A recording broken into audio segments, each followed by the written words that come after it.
عليكم يا جماعة. قوقعة ستيب 42 عاوزة أكلمكم فيها عن شخصية خطيرة. مش خطيرة بمعنى واو ولكن خطيرة بمعنى مبالغة من كلمة خطر. الشخصية دي بيبقى عندها حاجة جواها كده، ولو a little bit of an inferiority complex. هي بيبقى من جواها حاسة ان هي قليلة نوعا ما. لما بتيجي تتعامل مع الناس بتعمل حاجتين. اول حاجة بتسفه رأيهم وبتتحرك في انها تعمل اللي هي عايزاه من غير ما تبص لرأي اي حد قدامها. ولما تيجي بعد كده انت تتضايق وتاخد على خاطرك انه ازاي انت ما سألتنيش، طب ازاي ما خدتش رأيي، نكون مثلا احنا بارتنرز في حاجة او صحاب في حاجة او زملاء عمل، يعني بتربطنا علاقة ما. العلاقة دي بتقول ان احنا ناخد رأي بعض ونستشير بعض قبل ما نتحرك في الخطوة دي، فتيجي تلاقيه راح واخد قرار ومنفذ كمان من غير ما ياخد رأي. ترجع له انت بعد كده بقى زعلان، اللي هو طب ليه ما خدتش رأيي، ليه ما اتكلمناش في الموضوع. تلاقيه راح مقدم لك فكرة على صينية كده يوهمك بيها انه الموضوع خلص وما كانش فيه داعي اصلا لان انت تكبر الموضوع وتزعل انه ما خدش رأيك، ويوهمك انه الحاجة اللي هو قررها هي دي احسن حاجة كان ممكن تتعمل. وممكن كمان يروح حاطط لك زي تاتش كده فيك مع الفكرة اللي هو بيقدمها لك، هي حاجة ما بتبقاش صحيحة 100%، عشان يقنعك انه القرار اللي هو اخده ده احسن حاجة، ويوصل بيك لمرحلة كمان انه القرار ده كمان كان في مصلحتك، هو بيعمل عشان مصلحتك، انت ازاي مش واخد بالك من حاجة زي كده. طيب، لان احنا بيبقى فيه بينا علاقة، فبنبقى شايفين اللي هو طب ما يمكن معاه حق، الكلام اللي هو بيقوله صح، يعني لا هو برضو فعلا ما انا مصلحتي في الحتة دي. مع كتر التعامل مع الشخص ده بيترسخ جواك انه الشخص ده على طول على حق، وانت دايما مش فاهم قده، وهو بيفهم احسن منك في كل حاجة، هو اللي بيعرف يفكر، هو اللي بيعرف يقرر، لحد ما يوصلك لمرحلة ان انت غير قادر على اتخاذ القرار، لانه بيزرع جواك نسبة من الخوف ان انت لو خدت قرار هتبهدل الدنيا، انا هبوظ كل حاجة وهأذي كل اللي حواليا. فلا خلاص، هو بقى فاهم اكتر، هو عارف احسن، يبقى هو يقرر احسن. طيب، بيعمل الحركة دي مع اشخاص معينة اللي بيلاقي عندهم قابلية ان هم يأبزوربوا الكلام اللي هو بيقوله ويترسخ جواهم زي ما احنا بنقول كده، فعندهم قابلية ان هم يجوا على نفسهم. انا متأكدة ان في ناس كتيرة منكم يا جماعة هتريليت للكلام ده، بيبقى عندهم استعداد ان هم يشوفوا نفسهم، اللي هو خلينا on the safe side، احنا ولا عايزين نأذي حد ولا عايزين نكون متضايقين، لا خلاص انا يمكن مش فاهم احسن، مش عارف، مش قاري، مش مذاكر، ما عدتش عليا الخبرة دي زي وكده، فخلاص انا هسمع الكلام اللي هو بيقوله.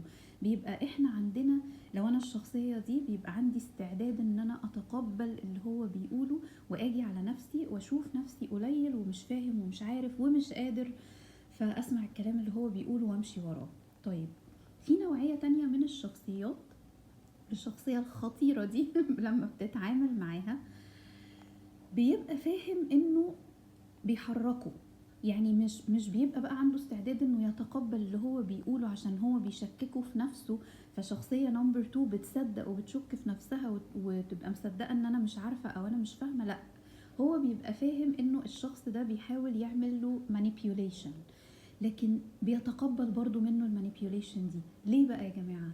لانه الشخص الخطير ده بيعرف نقطة ضعف البني ادم اللي قدامه وبيتك عليها. يعني مثلا ممكن بعد ما يروح مقرر حاجة ومنفذ وكل حاجة، مش بيستغله بقى ايموشنالي او بيبتزه عاطفيا زي الشخصية الاولى، لا، هو بيعمل ايه هنا بقى؟ بيسكت نقطة ضعفه. يعني لو الشخص ده نقطة ضعفه انه في احتياج للمال، فهو بعد ما بياخد قراره ويظبط الدنيا على دماغه زي ما هو كان عايزها ويبقى عايش في الحاجة على مقاسه كده، وعمل الحاجة اللي هو بيحبها دون الأخذ في الاعتبار البني آدم التاني اللي قدامه ده، يروح مسكته بالفلوس، يجيب له هدية مثلا، هدية غالية بقى، يشتري له حاجة، يشتري له تذاكر مثلا عشان يوديه حفلة عمره ما كان هيعرف يروحها أبدا، يجيب لأهل بيته حاجة كبيرة هو عارف ان هم كانوا محتاجينها، وهو بقى عليه اقساط وعليه ديون ومش عارفة ايه، فما كانش هيعرف يعمل القصة دي. فالتاني مش بيقدر يتكلم، اكيد هو سكته، هو فاهم جدا انه بيعمل له manipulation، بس هو سكت نقطة ضعفه. طيب انا عايزة اقول لكم بليز يا جماعة، بليز، بالنسبة لشخصية نمبر 1 اللي بتتعامل مع البني ادم الخطير ده، ارجوك خليك عندك ثقة في نفسك ان انت قادر على ان انت تفكر. انت ربنا خلق لك مخ تقدر تفكر بيه، وتقدر تاخد قرار، وتقدر تغلط، ومفيش مشكلة خالص، تحمل نتيجة اخطائك، بس خد قرار عشان ما تمشيش طول الوقت منقاد ورا رأي بتاع حد بيقرر بس لمجرد ان هو عنده جزء من inferiority complex. والشخص التاني اللي هو بيسكته بنقطة ضعفه، أرجوك خليك متأكد إنه الرزق مش من عند الشخص ده، إنه ربنا هو اللي بيرزق. الحاجة اللي انت نفسك فيها ومش عارف تجيبها عشان انت ما عندكش القدرة دي، فهتنبسط لو هو جابها لك. هو خليك بس مفتح عينك كده إن هو بيفضل ماسكك من رقبتك بيها طول الوقت، وممكن في مواقف بعد كده يجي يقولك انا جبت لك كذا كذا وعملت لك كذا كذا ومش عارفه ايه. في الوقت ده هيكون عدى عليك فتره بعد المره اللي هو كسر نفسك فيها، واستخدم نقطه ضعفك. لما يعدي عليك كذا مره من المواقف دي هتعبي جواك، وبعد كده هتيجي تنفجر مره واحده وانت مش عارف رد الفعل ده هيبقى شكله عامل ازاي. طيب ما ينفعش يا جماعة الشخصيتين والاتنين تو رياكشنز اللي احنا بنتكلم عليهم هنا ردا على الشخص الخطر اللي احنا بنقول عليه، ما ينفعش يتمادوا في انهم يستسلموا للشخصية دي. لازم نمبر 1 يكون جريء ان هو يقرر ويغلط ويتحمل نتيجة اخطائه، ونمبر 2 يكون على يقين انه الرزق مش بايد اي بني ادم، انت رزقك هيجيلك من عند ربنا، انت بس تسعى واسعى في كذا اتجاه وهتلاقي الرزق وصلك، حتى لو عن طريق شخص تاني ربنا هيسخره لك غير البني ادم ده. المهم حد ما يأذيش كرامتك ولا يجرحها.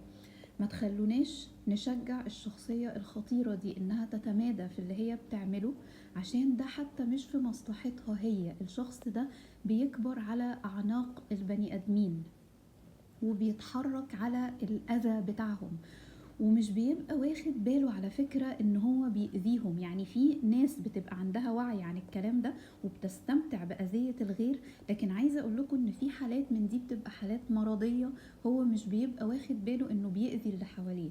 طيب بلاش احنا بقى نشجع جواه انه يتمادى في القصة دي، لكن لازم يبقى لينا وقفة ويبقى لينا موقف. الموقف ده مش بيحافظ على كرامتنا احنا بس وعلى انسانيتنا وعلى شخصياتنا احنا، لا ده احنا بنحافظ عليه هو كمان عشان نمنعه من الاذى اللي هو بيصيب بيه الناس وبيصيب بيه نفسه، في انه بيبهدل علاقاته بالناس اللي حواليه. على اللونج ران هو بيخسر ناس كتيرة جدا من البني ادمين اللي كانوا ممكن يبقوا حلوين في حياته ويستمتع بوجودهم، لكن هم من خنقة مع الوقت الطويل بعد كده هم نفسهم ما بيبقوش عايزين يبقوا موجودين حواليه.